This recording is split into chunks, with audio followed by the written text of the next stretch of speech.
मुकद्दर में रात की नींद नहीं तो क्या हुआ, हम भी मुकद्दर के सिकंदर हैं, दोपहर को सो लेंगे। चलो तू एक तो शायरी की माँ बहन कर देता है, इतने मजे की शायरी। क्या बात, दोपहर को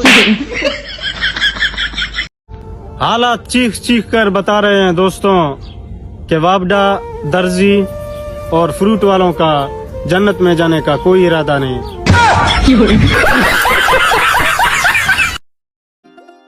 ਅੱਗੇ ਤੇ ਤੁਸੀਂ ਮੈਨੂੰ ਧੋਖਾ ਦਿੱਤਾ ਨਾ ਤੇ ਮੈਂ ਚਾਹ ਦੀ ਜਗ੍ਹਾ ਤੇ ਜ਼ਹਿਰ ਪੀ ਲੈਣਾ।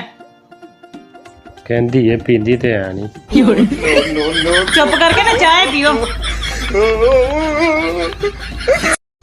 औरत की ज़ुबान कितनी लंबी है इस पर तो सभी बात करते हैं, और एक मर्द की ज़ुबान कितनी गंदी है कोई इस पर कोई क्यों नहीं बोलता। और वो मर्द मर्द नहीं है जो एक औरत को गाली के साथ चुप करवाए।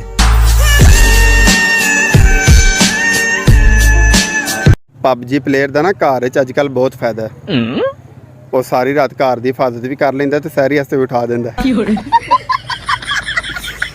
बाकी जिन्हें यूसी अकाउंट लेने ने ग्रुप ज्वाइन करो, लिंक बायो च। जुम्मे वाले दिन अपने रिश्तेदारां दे, हमसायां दे ते दोस्तां दे स्टेटस वेखो ते इंज लगदा यार ये रातों रात एडे हाजी नमाजी किवें बन गए, एडे नेक किवें हो गए ने, इन्हां ने केड़ा कोई जादू कराया।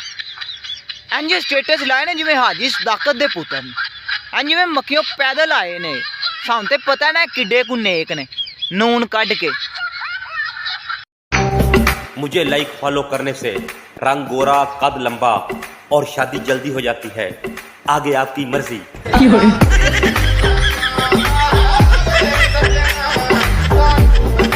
लोकां दे बच्चे दिहाड़ी दूजी वाली पैसे मांग लैन ना, अम्मी चॉकलेट खानी है तो ओदी अम्मी आंदी लो बेटा एक मेरे लिए भी लेके आना। असी दूजी वाली मांग लईए ना, मैनू ही वेच के खा लो। सवेर दे 50 वारी तुसीं दुकान ते गए हो, तुहाडा राजी नहीं होंदा। मेरे कोल ते इक्को 50 रुपए सन, उन्हां ने मैं कद्दू ले लेने, हुण मेरे कोल 1 रुपया भी नहीं है।